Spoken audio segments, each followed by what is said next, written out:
Hello everyone.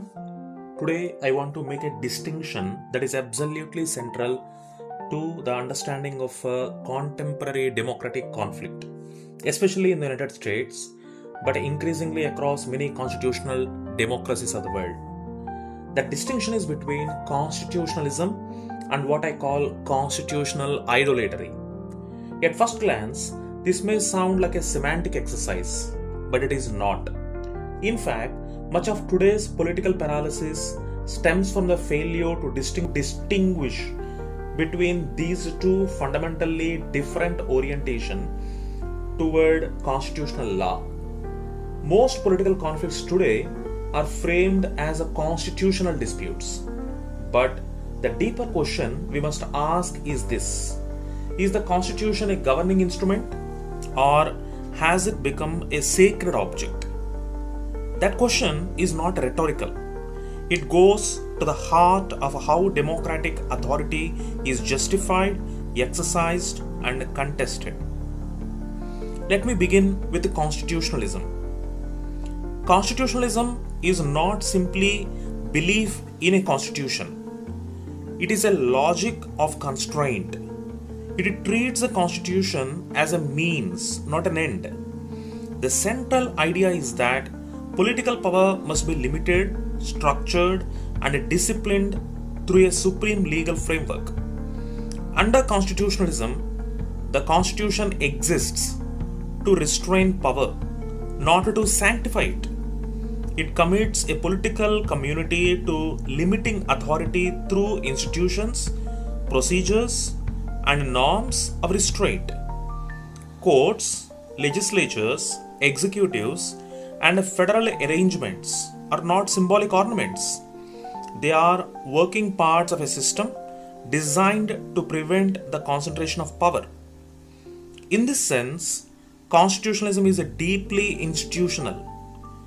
It focuses on how rules operate, how disputes are resolved, how authority is checked, and how change is managed.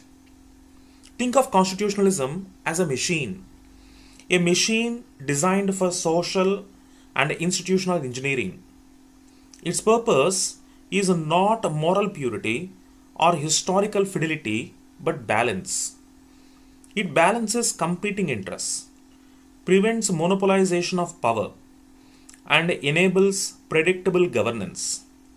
And crucially, if the machine fails, constitutionalism allows, indeed requires, repair, reinterpretation, amendment, adjustment. The Constitution is not frozen in time. It is maintained through democratic reasoning. Now, contrast this with constitutional idolatry. Constitutional idolatry marks a shift from law to symbol.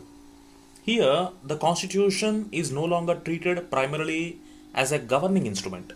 It is transformed into a secular scripture, a moral totem, a symbol of national purity. In this mode, the legal function of the Constitution is displaced by symbolic reverence. The text is no longer something we work with, it is something we worship. This produces a distinctive set of features. First, we see the emergence of a cult of founders. The author of the Constitution are treated not as historically situated political actors, but as infallible prophets. Their judgments are presumed timeless, immune to social transformation, moral learning, or democratic reconsiderations. Second, original intent is elevated into a form of revelation. Instead of being one interpretive tool among many, it becomes the final authority.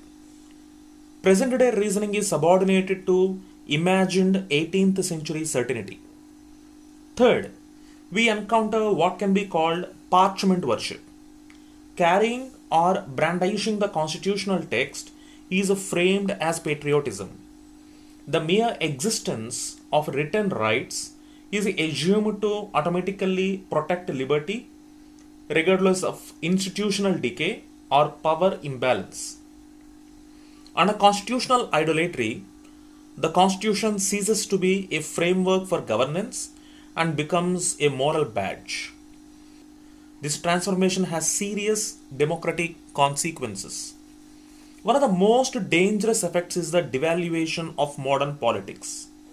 When constitutional authority is treated as a sacred and a complete, present-day democratic justification becomes unnecessary. Political arguments no longer need to persuade citizens here and now. They only need to claim fidelity to the present. They only need to claim fidelity to the past. Contemporary problems, economic inequality, technological power, mass surveillance, cultural pluralism are addressed not through democratic deliberation but through textual archaeology. Politics is reduced to excavating phrases written for a radically different world. As a result, democratic reasoning is replaced by historical authority. Disagreement is no longer resolved through argument, compromise, or institutional negotiation, but through competing claims of textual purity. In such a system, democracy slowly hollows out. Elections persist, courts function, legislatures meet, but the animating logic of democratic justification weakens. Authority no longer flows from the people's ongoing consent, but from reverence for an inherited text. This is why the distinction between constitutionalism and constitutional idolatry matters so deeply. Constitutionalism is compatible with democratic self-government. Constitutional idolatry is not. The former treats the constitution as a living framework for managing power. The latter treats it as a sacred object immune to democratic renewal. To defend constitutional democracy today, the task is not to abandon the constitutions, but to desacralize them without trivializing them. To restore the constitution to its proper role, a tool for governing free people, not a relic to be worshipped. That is the difference, and the stakes could not be higher. Thank you very much.